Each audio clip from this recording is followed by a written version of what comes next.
بسم اللہ الرحمن الرحیم۔ السلام علیکم ورحمۃ اللہ وبرکاتہ۔ آج ہم کرنے جا رہے ہیں سورۃ حدید کی آیت نمبر 10 کی تفسیر۔ اس کے بارے میں ہم تھوڑا سا اس کا ترجمہ پہلے کر لیتے ہیں۔ وہ یہ ہے کہ اور جو لوگ اللہ پر، اس کے رسولوں پر ایمان لائے ہیں، وہی اپنے رب کے نزدیک صدیق اور شہید ہیں۔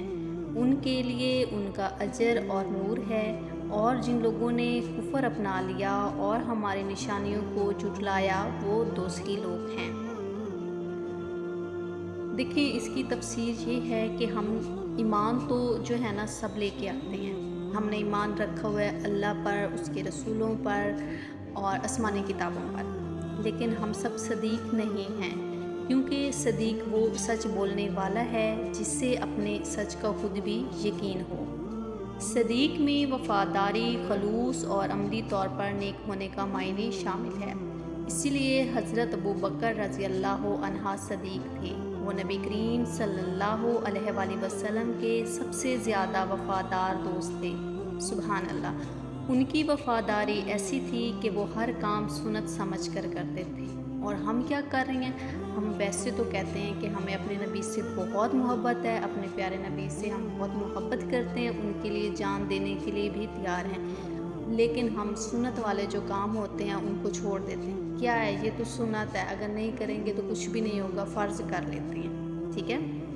جھوٹ بولتے ہیں تو یہ سوچ کر کہ خیر ہے، اتنا تو چلتا ہے۔ ہر کام سنت کے خلاف کر کے ہم کیسے صدیق کے رتبے پر پہنچ سکتے ہیں؟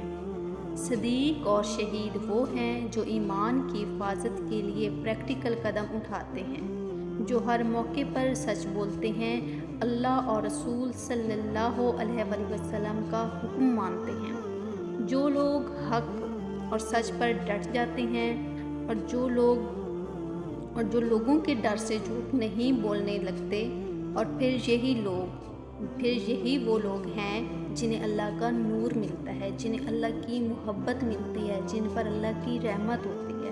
اللہ تعالیٰ سے دعا ہے کہ اللہ تعالیٰ ہم سب کو صدیق بنائے، ہم سب کو ثابت قدم رکھے، ہدایت والے راستے پر چلنے والا بنا دے۔